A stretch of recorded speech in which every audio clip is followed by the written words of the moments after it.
You're live. Hare Krishna,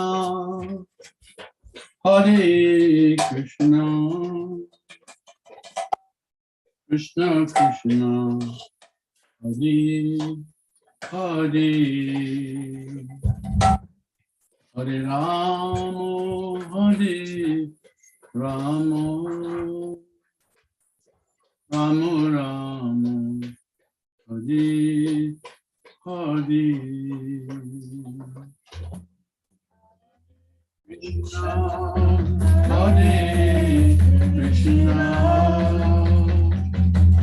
Krishna Krishna, Hare Hare, Hare Rama, Hare Rama, Rama Rama, Hare Hare.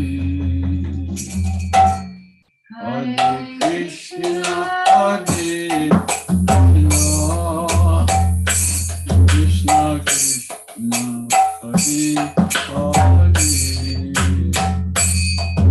Hare Rama, Hare Rama, Rama Rama, Hare Hare.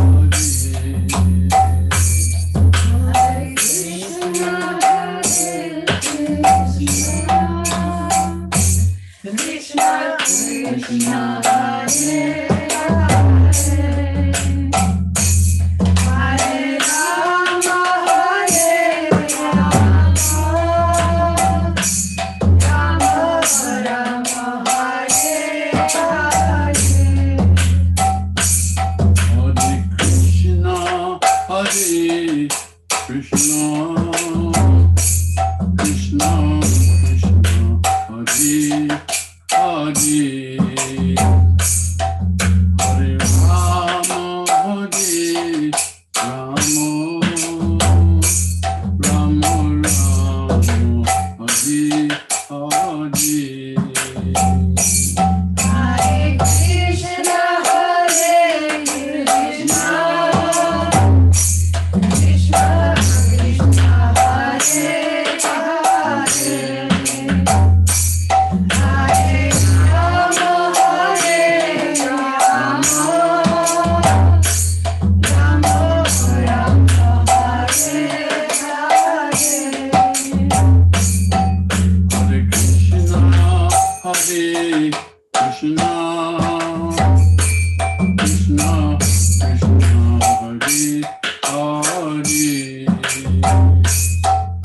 Nam Sankirtan ki jai.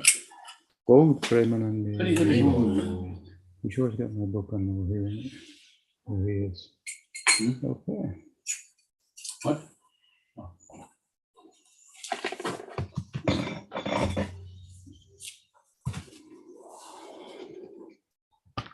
Can't see anybody.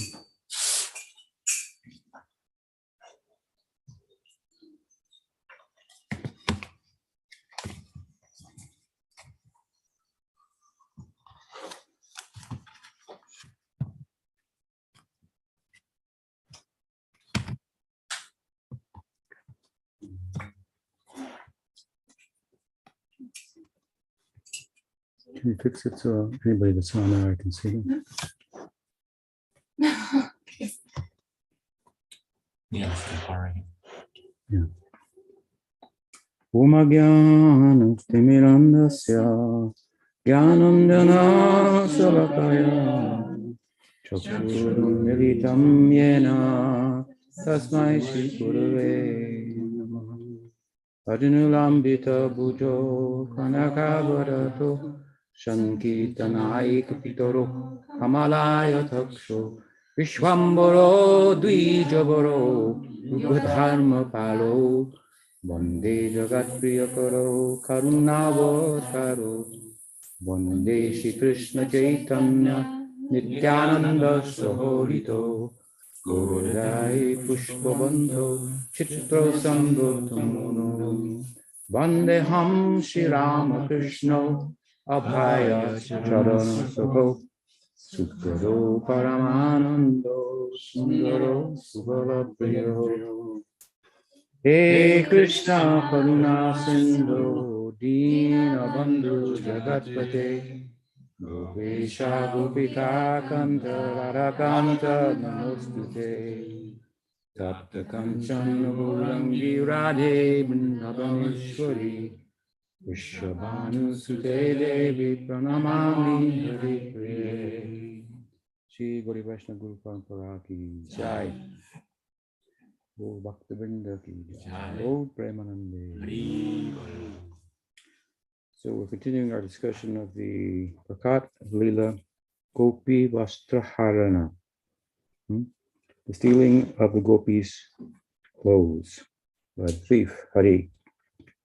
We heard with for good reason why that is a favorite name in Braj. Hari, the thief. He accurately describes him and ultimately speaks about the fact that he has stolen their hearts. Their hearts have been stolen by him. So whatever he does is good. It may appear otherwise here today. So we concluded yesterday with the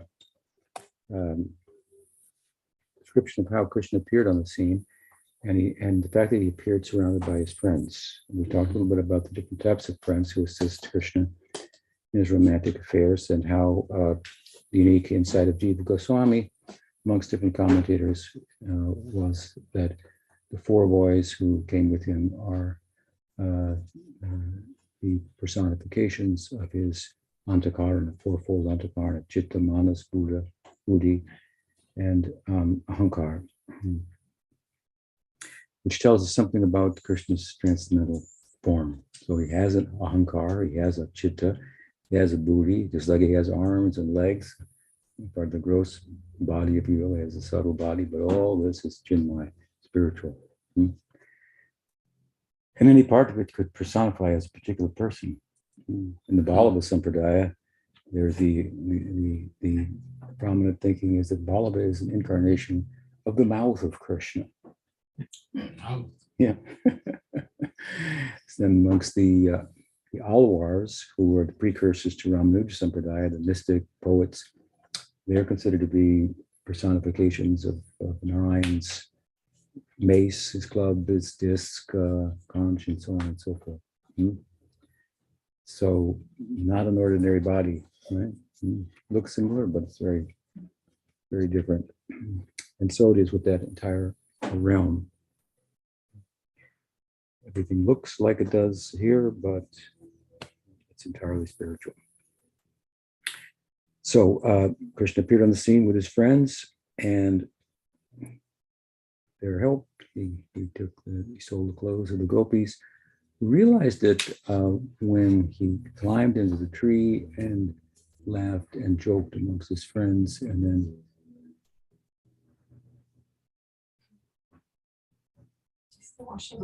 and let it be known on certain terms that what they had heard, which was a problem for them because they're out in the middle of nowhere and private and bathing naked in the Jamuna. What was the problem?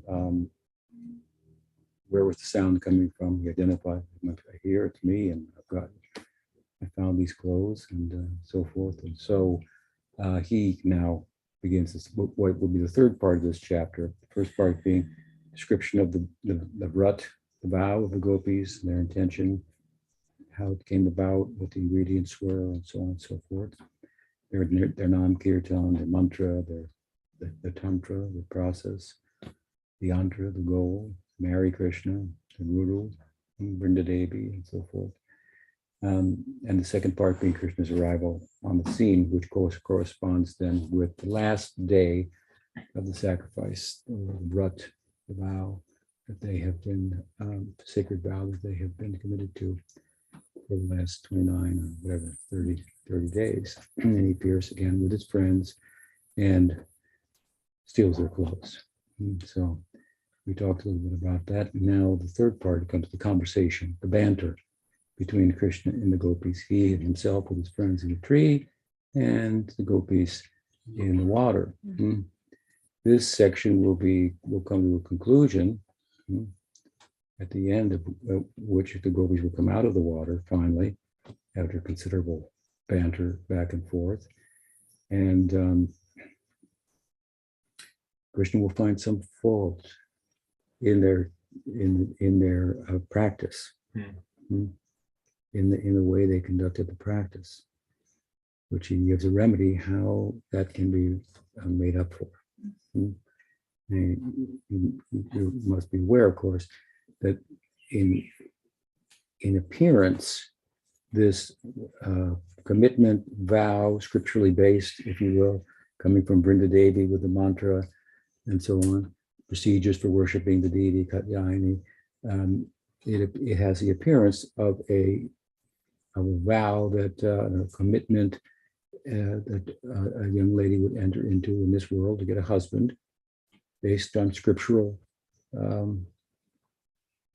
advices as to how to go about that and be most successful. So it's a karma kanda, if you will. It's a karma marg pursuit. And in the karma marg, everything has to be done very correctly, every bit. It's all about the rules. And if the rules and the procedures are properly followed, then you will get the result. If not, you will not get the result. There are even instances in which you might get the opposite result just by chanting the mantra with the wrong emphasis. I think the Devas at one point wanted an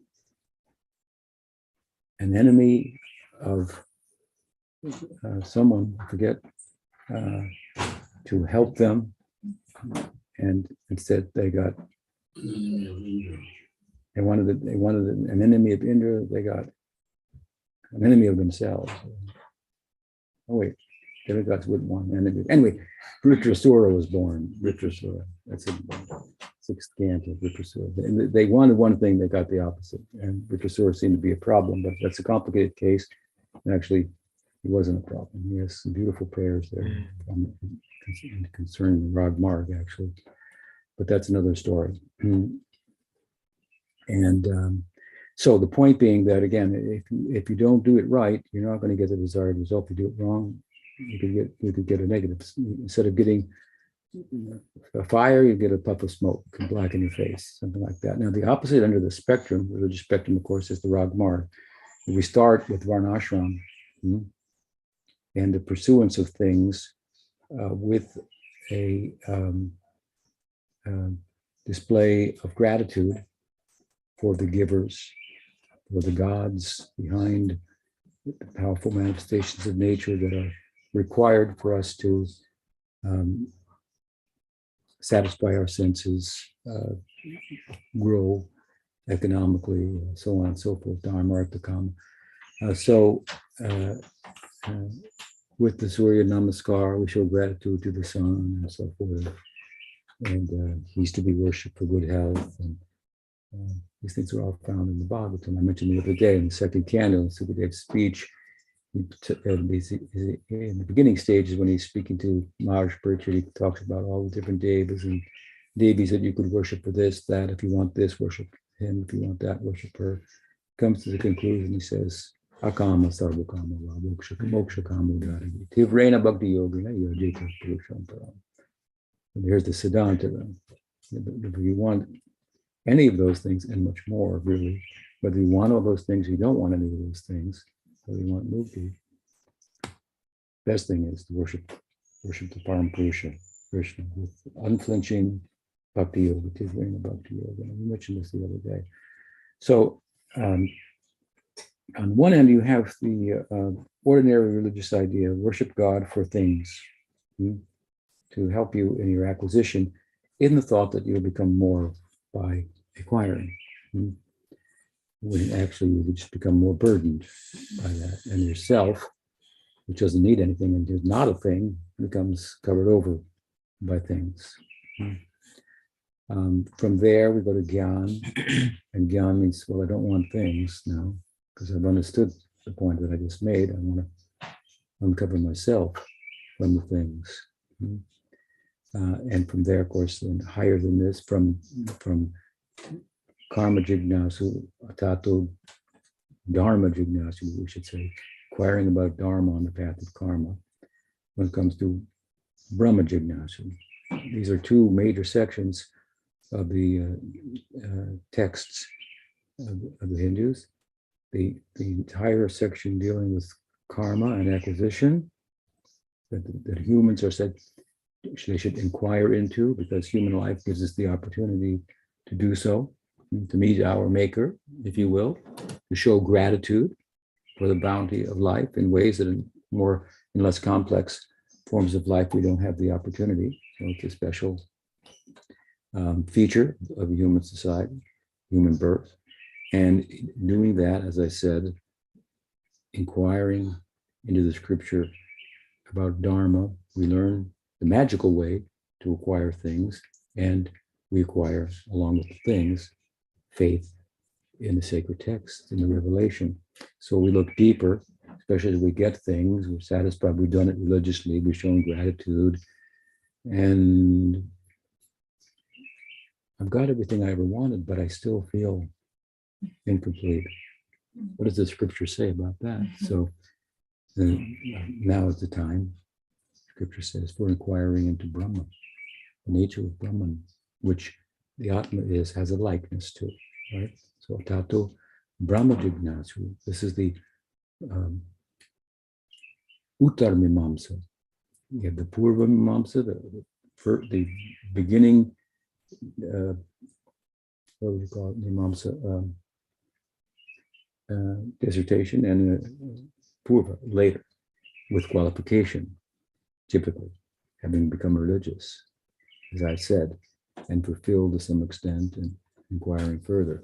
This is the gradual process. Of course, you could inquire into Brahman earlier than that by good association, but typically that's not emphasized in the way that we emphasize virtues of sadhusanga and speak about something that's off the pages of the text.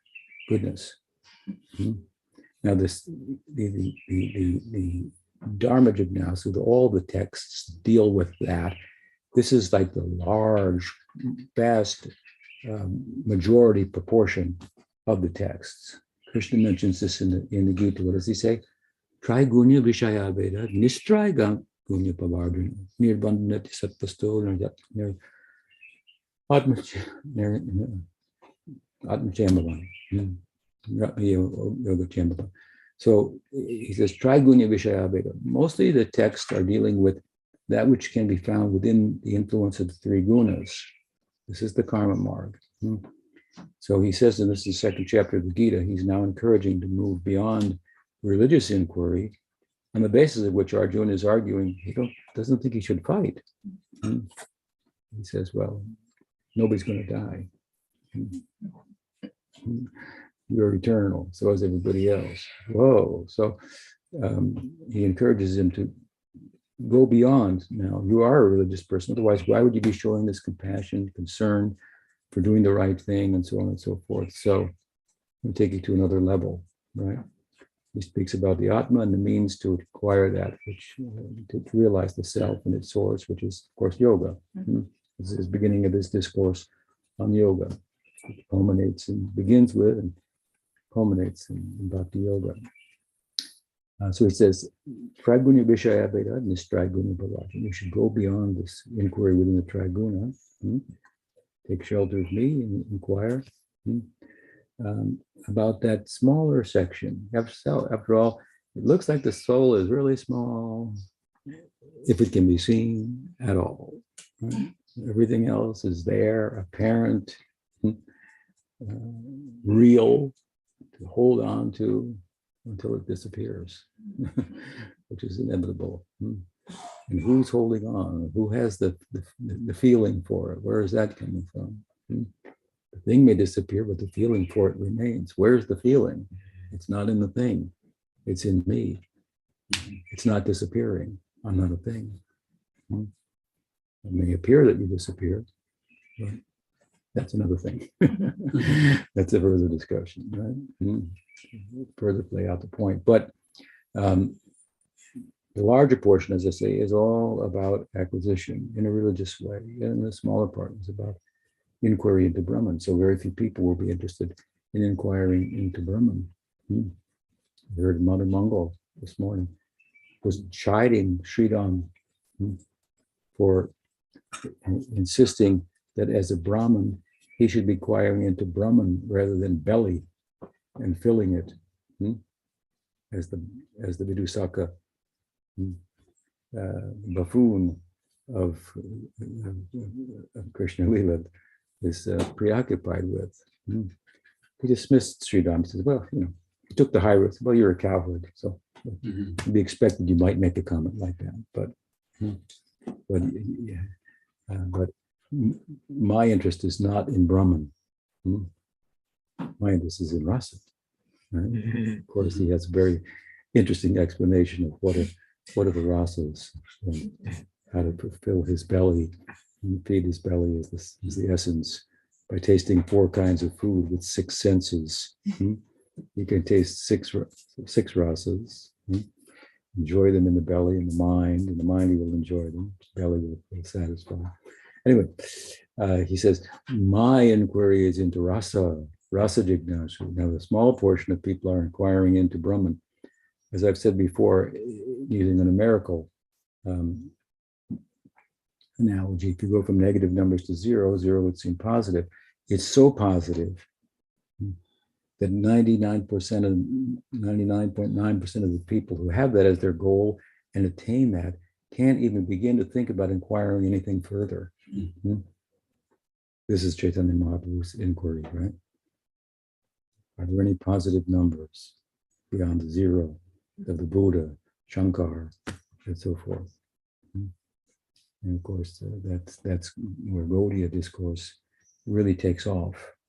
The description of the nature of transcendence, the possibilities there, and the variegated nature of it, and so on and so forth. But this, obviously, it would seem, if inquiring about Brahman requires the kind of qualification that one gets from first inquiring about religion, being in karma marg and adhering to it, and so on and so forth, what would be the qualification for rasa? Of course, we say the beauty of Chaitanya Mahaprabhu is that it's only the price of your faith, which will come from association, sadhu sangha.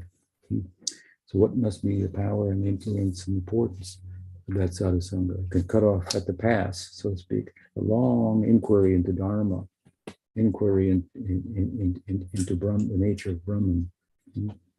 You'll find this in Ramanuja Sampradaya. First inquiry into Dharma, then into Brahman, then bhakti will come. This is speaking about the post-liberated nature of bhakti. We speak about that, but we also speak about the generosity of bhakti at the same time. If she's has a status that's post-liberated, near guna, and then if she should reach down within the gunas and touch us, what kind of power does that afford us to attain transcendence in comparison to whatever we might gather on our own strength, or whatever inspiration, power, and help we might get from sattva guna, for example, that governs gyan and yoga, or the rajaguna that governs the karma marg. This is a real and powerful and capable helping hand, and very generous bhakti. So we agree, post-liberated, but also we emphasize the point of very generous, and the most generous dispensation that we find in Chaitanya Mahaprabhu and his associates. So the emphasis on real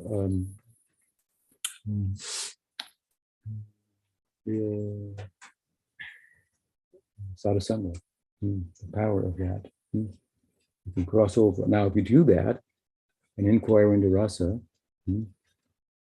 by sadhusanga, the sadhus will teach you to inquire in a way that is, and give you answers to your inquiry that is relative to your adhikar, to your eligibility.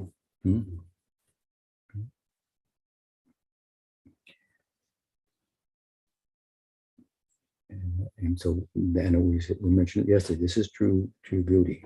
Guru should know the adhikar and then advise accordingly, not give practices or speak about them in such a way that the student will think I should practice that when they don't yet have the adhikar.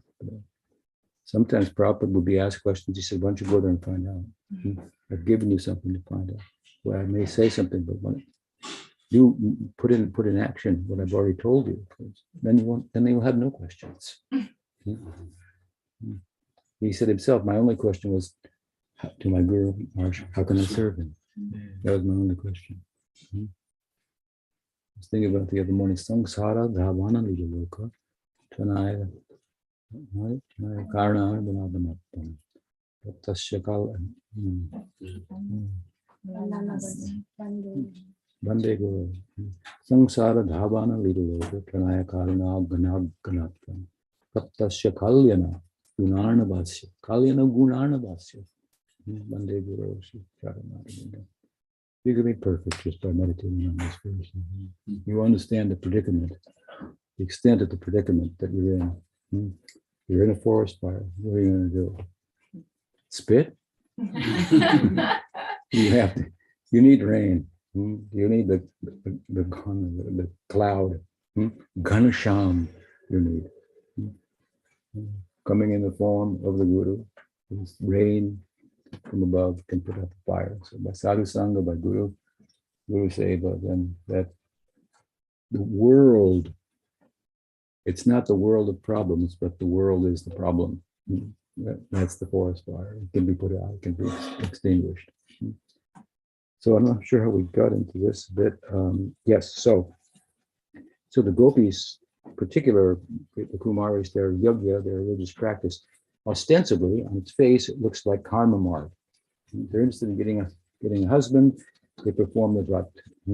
And in that path, everything has to be done perfectly, otherwise you won't get a desired result. On the other end of the spectrum now, requiring the rasa, it's hard to make a mistake. If your heart's in the right place, even if you practice wrong, well, to an extent anyway, that will be overlooked. Krishna sometimes described in this regard, Bhavagrahi Janardana, who accepts the spirit of the worship. Details are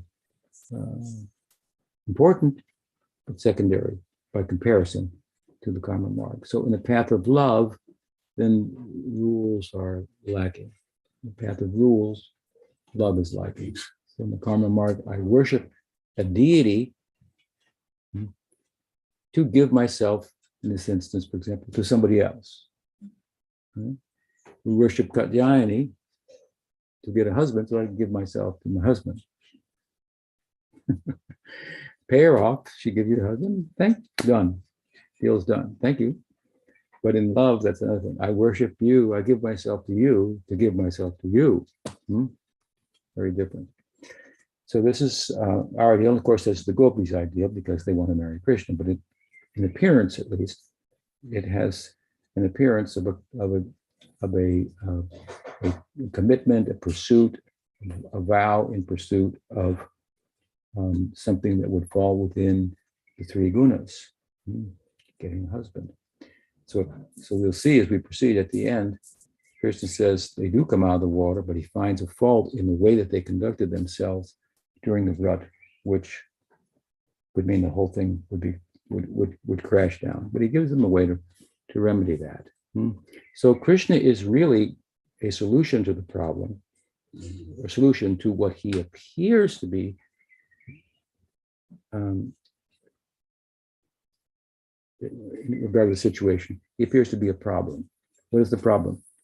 Well, here they go, because they're out in, as I say, in a secluded place, bathing in the river before just at sunrise, and no one's around, and someone's in the area, and it's more than one, and they're laughing and joking. Oh my God, this is a problem. So Krishna announces himself and begins to let them know that he's a solution.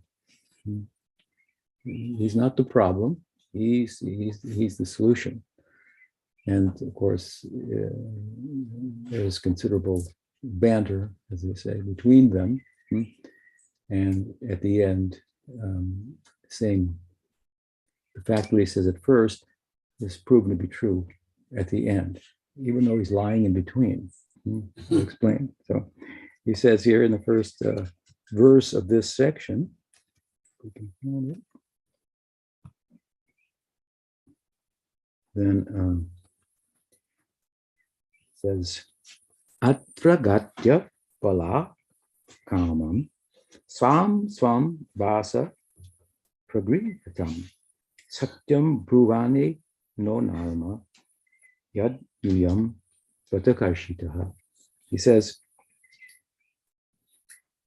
O Abala, Atragatya, Abala. Abala means, Bala means strong, Abala means weak. So your girls are weak. He's referring to the girls, thought to be the weaker, they said that? Weaker side? I don't know. Yeah, obviously that's not thought, it used to be a saying. The fairer. The what? Is it the fairer? The fairer sex, something. But he gives an explanation. He's not saying that they're weak because they're girls, because they're in the water, and they've been in there for quite a while, and he could ascertain that have been doing a vow and they've been eating much, and so it's been going on for quite a while now. So they must be weak. So he says, my dear girls, you may come here and take back your garments. I'm telling you the truth. I'm not joking with you, since I see you are fatigued from executing austere vows.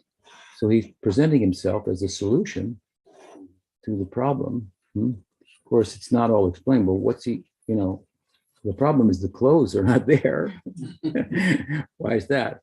Well, of course, that's not his fault, as he'll go on to explain. These are the lies that fall in between.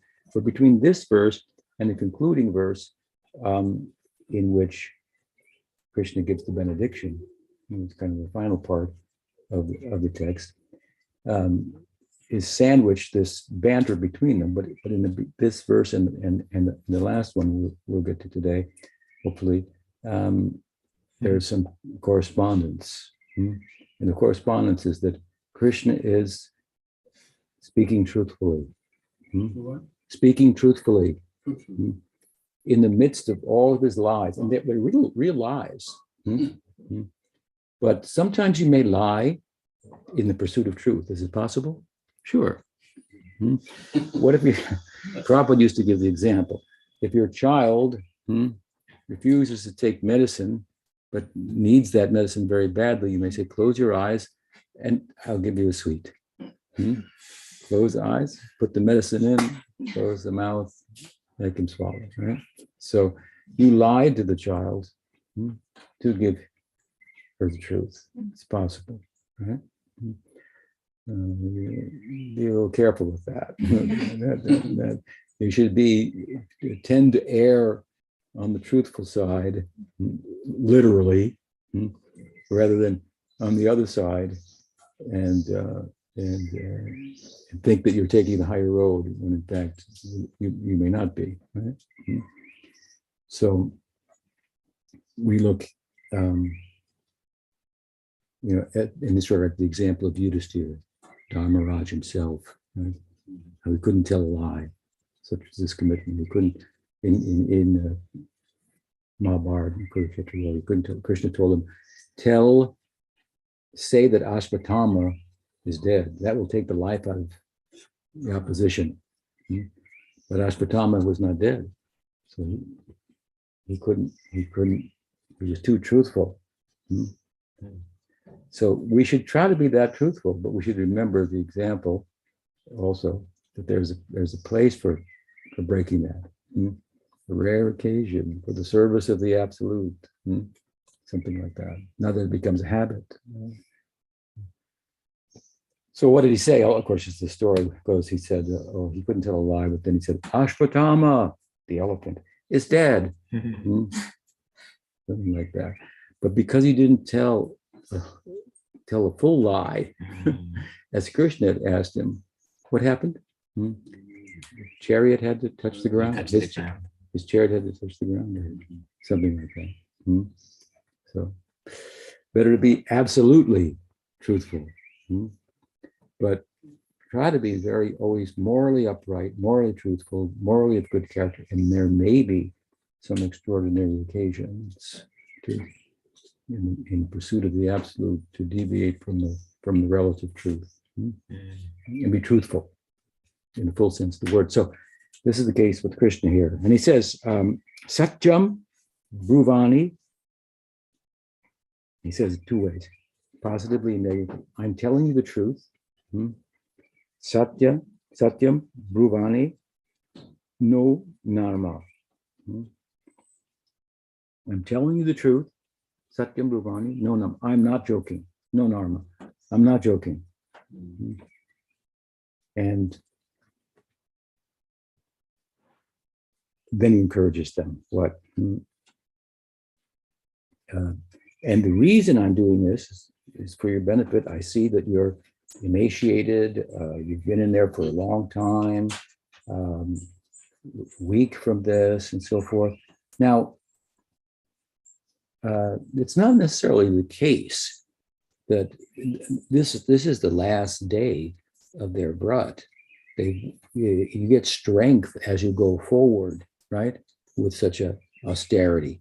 And in the end, you're stronger than when you began, having conquered over the needs, apparent needs of the body, mind, and so forth. So, in one sense, they would be stronger. And so, is he telling the truth here? But he's looking at it deeper. What is that? We have to recall, who are these Kumaris? They're the sages of Dandakaranya. And they were emaciated from a material point. They were still strong, as I'm saying, from a point of pursuing their sadhana and so forth. But otherwise, from an ordinary point of view, they looked weak. As it said, with regard to the highest ideal, which was their ideal of prem, that prem on the outside can look very discouraging, while the inside is full of happiness. Prema bisha jala Vaya bisha jala hoy, bitare anandamoy. Krishna premer adbhuta charit. The wonderful character of prema is on the outside, it looks like poison, but on the inside it's full of ananda. So he's referring to their external condition in one sense, but also he knows their past. He knows what long time they've been executing the Brat and chanting that Gopal mantra and so forth. And I'm the solution. I'm here. And I'm going to give you clothes. I'm going to give you a body that's suitable. I've given you a body. Now I'm going to give you on this day, the rest, all that you need to have perfected your long sojourn, your long trajectory of sadhana that's brought you to the Prakat Leela. You're born as gopis. There's some just little further development. And I'm the solution. You wanted me as your husband? I'm here. So they take exception, of course, on an ordinary basis to what he's saying and think, wait a minute, you're the problem. You're not the solution. In the end, of course, he'll say, Sankalpo Vidita Sadhyo Bhavatinam Marachanam Mayanu Modita Soso Satyo Bhavitu Mahati. Oh, saintly girls, I understand that your real motive in this austerity has been to worship me. The intent of yours is approved by me, and indeed must come to pass. So we'll discuss that going forward. But in both cases, and he presents himself as truthful and the solution rather than part of the problem. Now, there's a long section of the banter between Krishna and the gopis, and it's very, very charming. Very charming, and can very just draw the sadhaka in to get some idea of why someone would for yugas meditate on the Gopal mantra, Swaha, give themselves entirely to that. Very, very extraordinary person he is that these now gopis want to marry. So we get a glimpse into how charming he is here. And I'm going to read my own rendering of this, because there's many, many verses, and from my forthcoming book. So the very sweet banter between Krishna and the Kumaris that ensued has great power to captivate the sadhaka's heart. Krishna began by instructing the Kumaris through the medium of his friends, telling them what to say. But when he told them, he said, tell him this, tell him this, tell him this. He had an intermediary between Krishna and his friends, right? Between himself and the Kumaris. Tell them this. And they come back with a reply. Tell them that. But when he told them, go and pull the girls out of the water, the girls in turn frightened the boys by telling them, watch out, we have the power of the goddess. For a month long, we've been performing this vow. We have the Shakti of the goddess. Get too close and we'll pull you in the water, and him too. Because if you go in the water, he'll come running after you, and we'll pull him in. So then the boys became afraid to carry on. So Krishna had to take over with direct interaction and a conversation with the gopikas. The gopis told him, he's a thief, and you are accomplices. By extension, you are also guilty, and he could pull you into the cold water. So Krishna says, oh, young girls of Braj, do you know who has hung these clothes in the Kadamba tree? You think, what is he talking about? I was herding cows from afar, and I saw them, and I thought, today the Kadamba tree is very colorful. Looks like it's got some special fruit or flowers. To see this astonishing spectacle, I ran here and climbed the tree. The Kumaris, those are our clothes. Krishna, that cannot be. If they were your clothes, how did they end up in a tree? Kumaris, you've stolen them and put them there. Krishna, are you blaming me? Again, he's presented himself in the beginning as the solution of the problem. What? You're going to blame me now? I'm here. I'm the son of King Ananda. Am I a thief? The son of the king? Come now. Perhaps you want to complain to Kamsa, Mathura? Kumaris, don't get angry. Just look closely at the clothing and see if they're women's clothing or men's clothing. Krishna, according to my intelligence, because they're so colorful, they must be women's clothing. But so what? In this universe, are we the only women? Are there no other women? Kumari, true, but who other than us comes to this isolated forest? Krishna, oh fool. Oh, excuse me. Oh, girls like you wander in lonely places. Oh, girls who like to wander in lonely places. Are you the only women who wander in lonely places and play secretly? Kumaris, oh fool, we did not come here to play. We came to worship the goddess, the very deity of this Kadamba tree.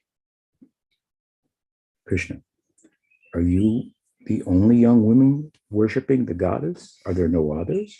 Kumaris, there are no others. Kumaris, even if they did perform worship here, why would they leave their clothing here and go far away? Krishna, oh young girls, you do not know anything. Tonight, they will come and perform worship. After bathing, they will don these clothes. That's why they set them aside here. Kumaris, you do not know the truth. Today, we will perform worship. The deity of the forest has placed those clothes up high in the tree for us to wear after bathing. So they kind of start to believe him, but Krishna, if these clothes are really yours, then come here, if you like, and claim your own clothes. Take them after paying me one small fee each to satisfy me after you have insulted me. You must come out individually and not all at once or two or three together, because out of greed for cloth, one woman may take more than one cloth. Kumaris, we cannot go. Now they're in the water, and all you can see is their faces and ears. Right? And they look like lotuses blooming in the winter, which wouldn't ordinarily happen. Very beautiful, very charming. We cannot go. Krishna laughed, and girl, oh girls, because of your intense austerities, you become weak and cannot come out here. No, they said, we do not trust your cheating words. Krishna, I'm speaking the truth to you. I'm not joking. Again, he emphasized, I have never told any lies. From birth till now, I have not had any occasion to lie. What is the proof? These young boys are witnesses. They're reliable as witnesses because they naturally report whatever they see. By claiming to be truthful, as we did in the beginning, here again, this is not the end, but in the middle as well, Satyam, Krishna implied that he was actually vowing Satyam to the Kumaris to reciprocate in kind with the vows that they had made. This is starting to filter through the banter and the joking and so forth. Thus, the Gandharva marriage began in earnest as Krishna inserted his friends into the wedding in progress as witnesses, his quote-unquote best men. Kumaris, from far off, please throw the clothes to us in the water, or have the young boys bring them here. Krishna, how am I to know whose clothing is whose? Furthermore, I'm very religious, and as such, I don't touch others' things, even with my fingernail. You must each come here and claim your own clothes. I do not take, give, or even touch others' things. That is my rule. At this point, the Kumaris began to internally acknowledge that a Gandharva marriage was in fact in progress, unless their desire was being fulfilled. Still, they hesitated. Kumaris, because you are so impudent, you may disgrace us as we come out of the water. In fear of this, and being respectable women, we will not go near you. Krishna, let one of the girls among you come. If I do not disgrace her, then others can come, one by one. And thus, they came out of the water. But they came together. Within the water, their faces, which were all that Krishna could see, appeared more beautiful than lotuses which do not grow in the Hemant season. But as they emerged from the river, he saw their heads and their long dark hair with which they covered their breasts, their hands covering the lower part of their beautiful bodies. Embodiments they were of the highest praying. Krishna then told them to fold their hands in prayer above their heads to overcome what he had now realized was an offense they had committed during the course of their sacrifice. Again, he's part of the solution here. He is not the problem by any means. So what is it? They came out and they were naked. He didn't know that they were naked. He thought they must have had some clothing on, a bathing suit, or something, right? And indeed, it's an offense to the river to bathe naked. And here they have done this. And so now suddenly they hear this, and now they're crushed by it. The whole rut is collapsed because we made one mistake. We made an offense to the Jamuna. Now our vow is not going to reach fruition. Of course, Krishna's the expert in this, but he's cheating them. Great people cheat others for a great cause. It's the same principle we talked about earlier. Right? He's cheating them because the fact of the matter is, yes, it's true. According to the Shastra, it's offense to bathe naked in the river, the holy river. But it doesn't apply to children. And these are Kumaris, underage girls. It doesn't apply to them.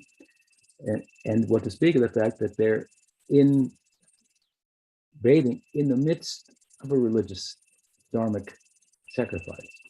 So there was no fault. And the fruit will come. Of course, the other reasons, then, of course, it's not of a karma nature. But Krishna has alerted them to an apparent problem, and they're believing him now. And so the equation is changing. With the younger girls in front, the older girls shouted to Krishna's friends. Oh, excuse me. But as they emerged from the river, he saw, Krishna told them, okay, so Krishna told them what the offense was, and he gave them a solution. He said that you should fold your hands in prayer above your heads to overcome the offense of having bathed naked, by which you will see them in all their nakedness. We have to come to stand naked before God. Right? With the younger girls in front, so they got a solution to the problem, and they believe it's a real problem. So with the younger girls in front, the older girls shouted to Krishna's friends. Very smart. Good that they came along, as some acharyas think. Why is that? Because they said, "What was that?" Speaking to the boys, and as if they heard something in the bushes.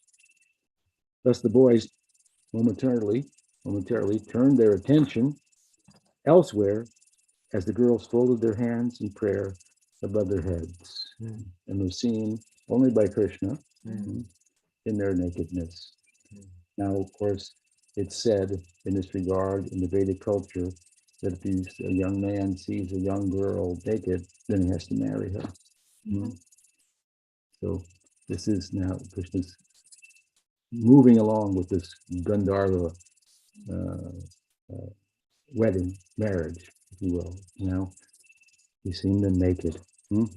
When Krishna saw the Kumaris naked, their Gandharva marriage with him was confirmed. And Krishna explained as much, promising to consummate their union in the coming months. Gopal Champu cites Krishna thus. Mutual acceptance between the bride and groom, is what the Gandharva marriage consists of. And this mutual acceptance is the highest dharma, manifesting naturally as it does between lovers. Having attained the fruit of your Vrat, that is Gandharva rite, please return to Braj soon, on the forthcoming night, you'll see me again. Thus Kumari stole the hearts, stole the hearts and the clothes of the Kumaris, but returned only the clothes and kept their hearts for himself. Hmm.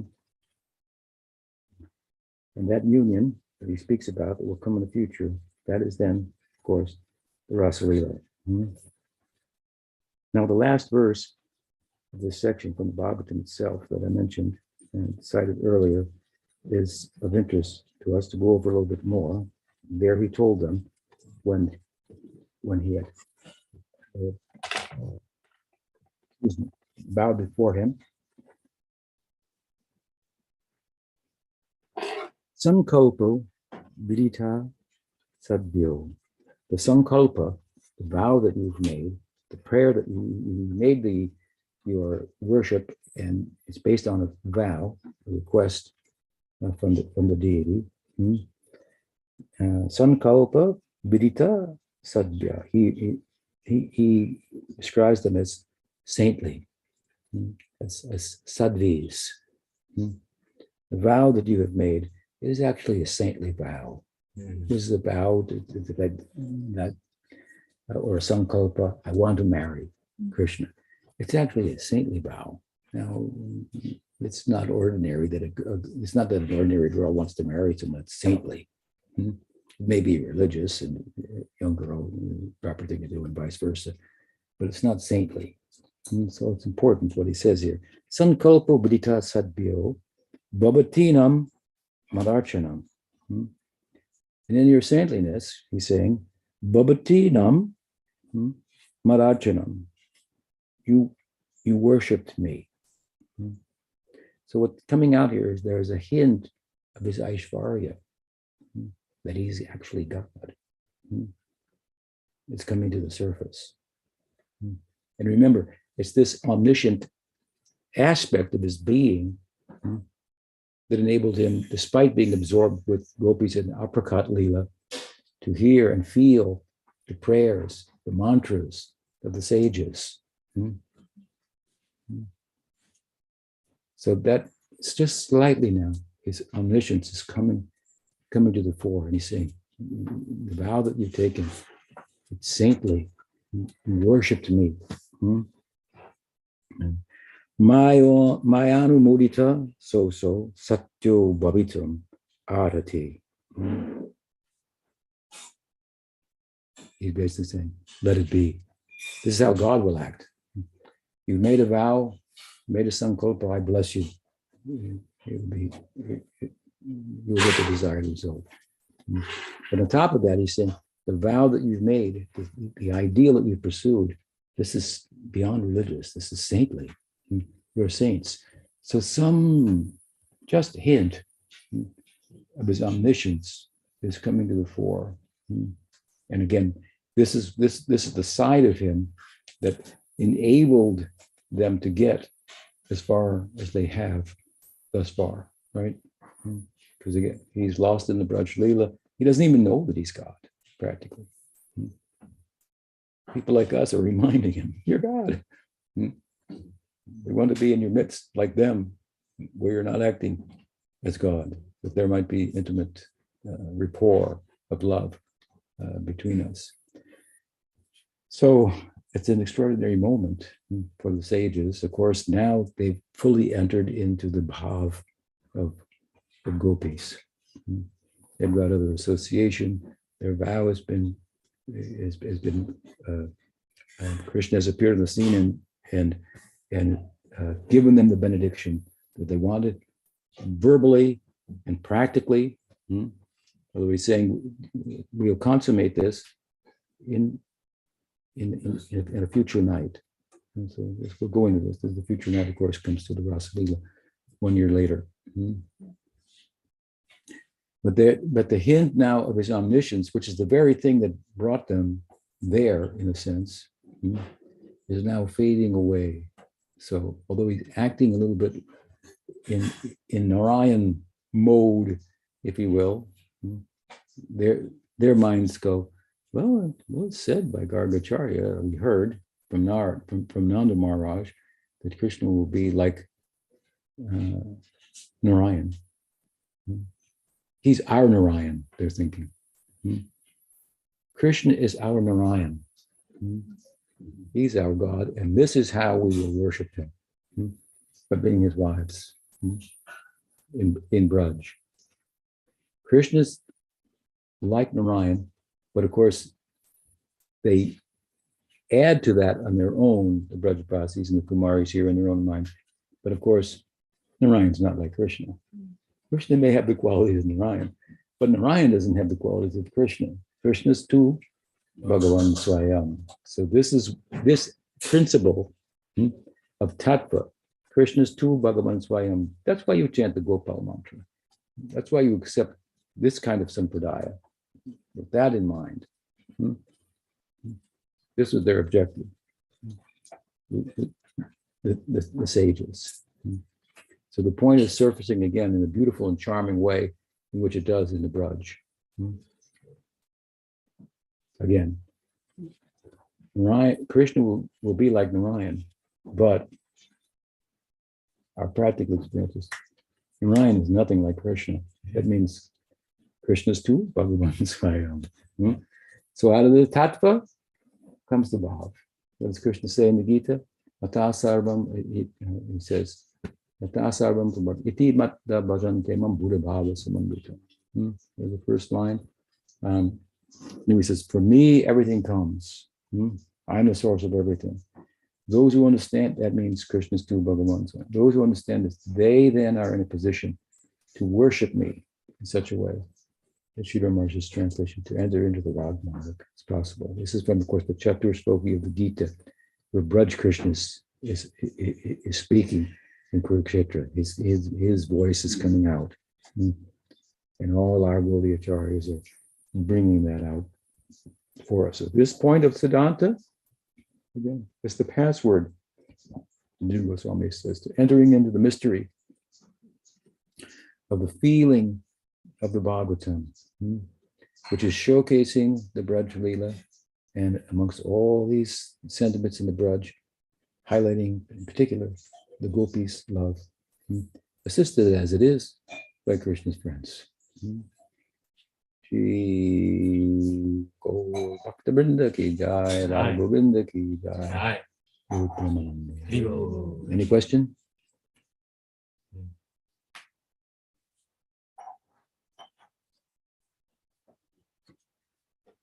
Well, we have a little time.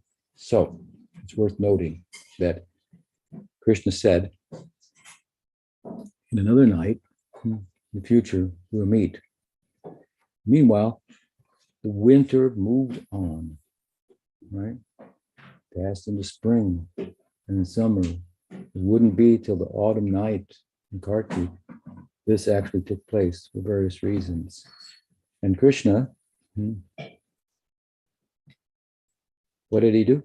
He spent his nights playing the flute and learning about the fact that Radha had details.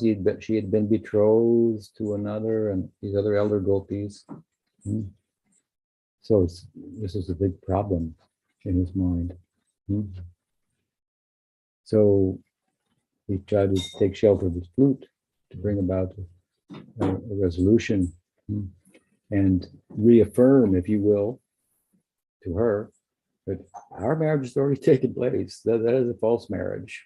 That is a false marriage, whatever they're arranging. That is an illusion. Our marriage has already taken place on this day. Margashirsha, I think it means the beginning of the path.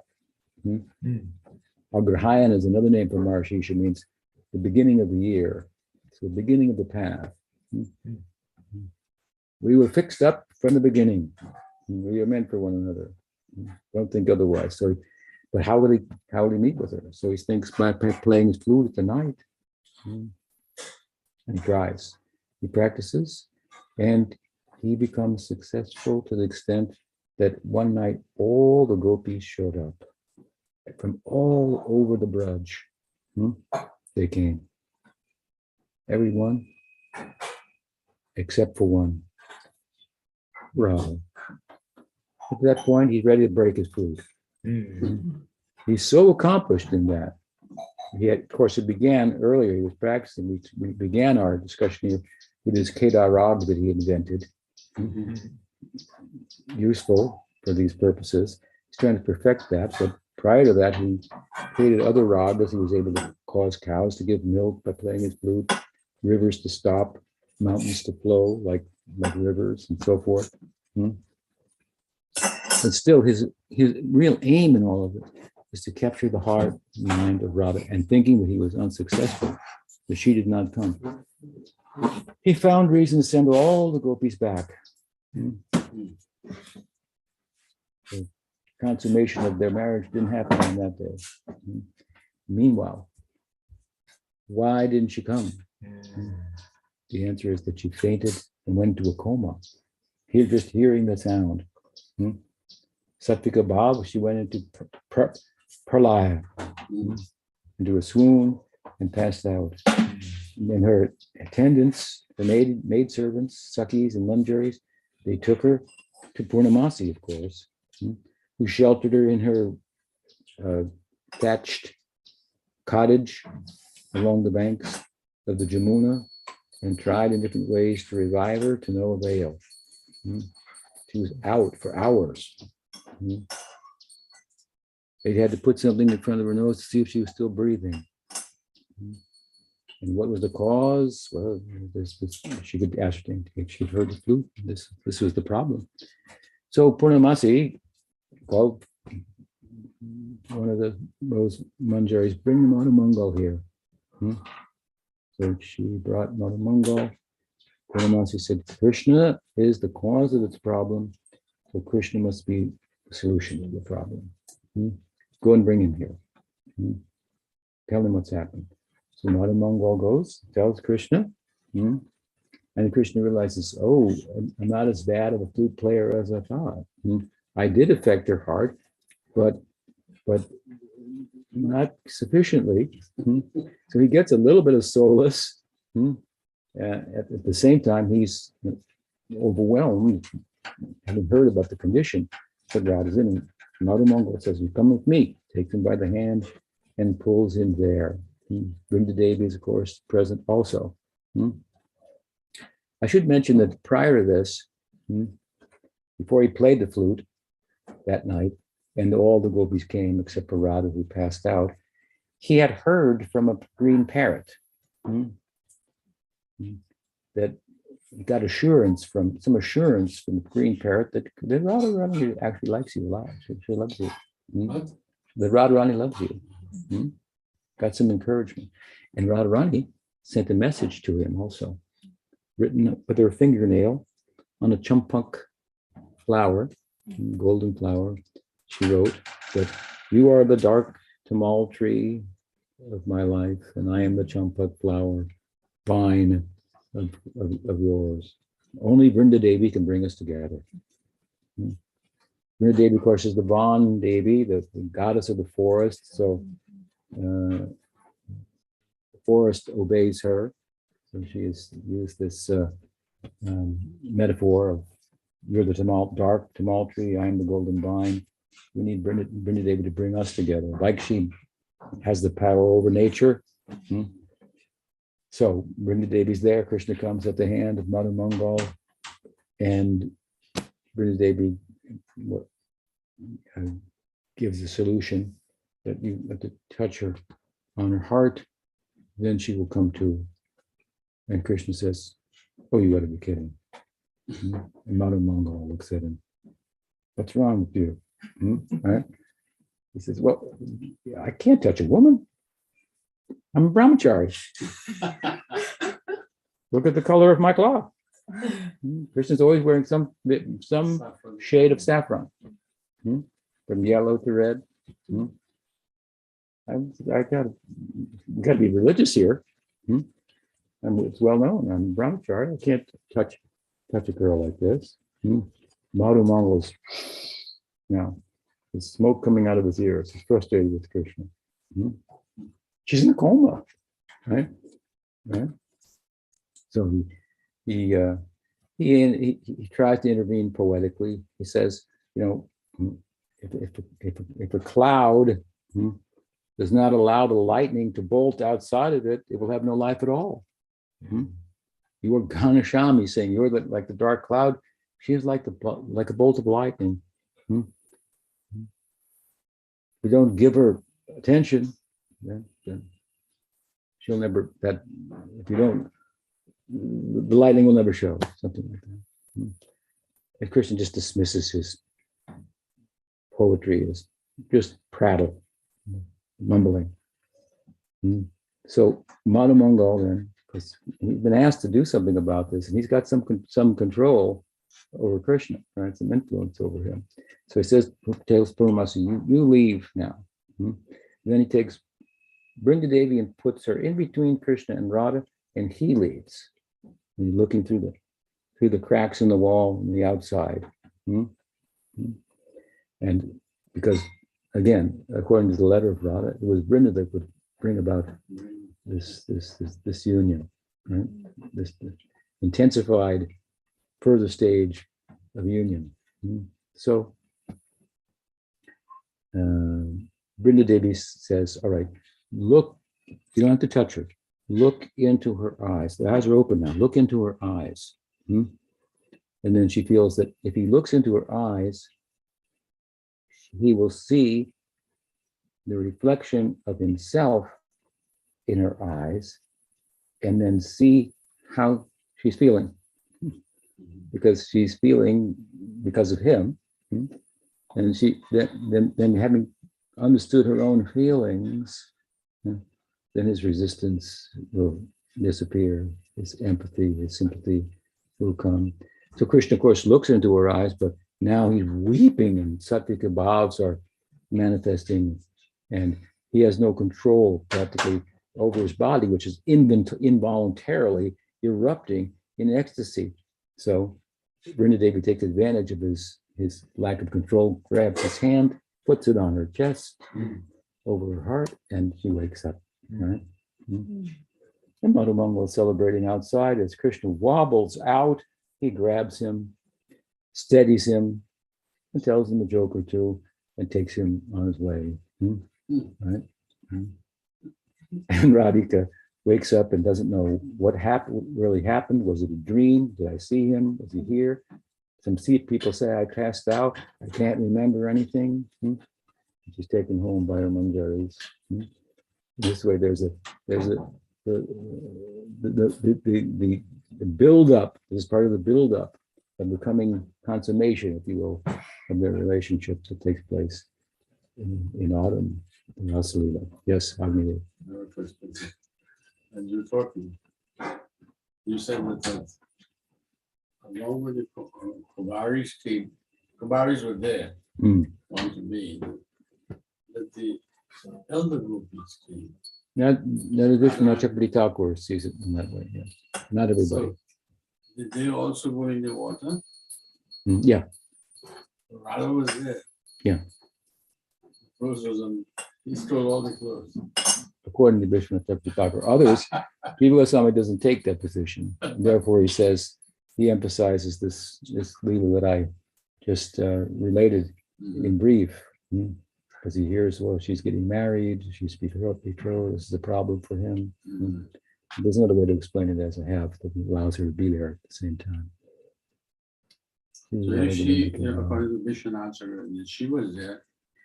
So she heard his promise that I will consummate your marriage. That's why I said, this is the real marriage. This is the real marriage. Now he's disturbed because there's a fake marriage going on. And nobody knows that she's actually married to me.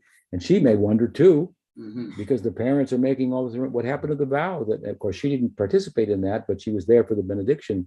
She participated in the last day, right? So he wants to reassure her. That's a fake marriage.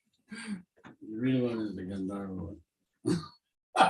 That's right. And he said that's the best marriage of all the Vedic types of marriage. The Gandharva marriage is the best marriage. And the Mahabharata says it's the only kind in Kali Yuga. Gaur Premanandi. Haribo. Vanchakopatribhascha Kripasindu Deva Chakati Tanam Bhavani Vaishnavi. Anantakoti Vaishnavindaki. Jai. Guru Maharaj ki jai.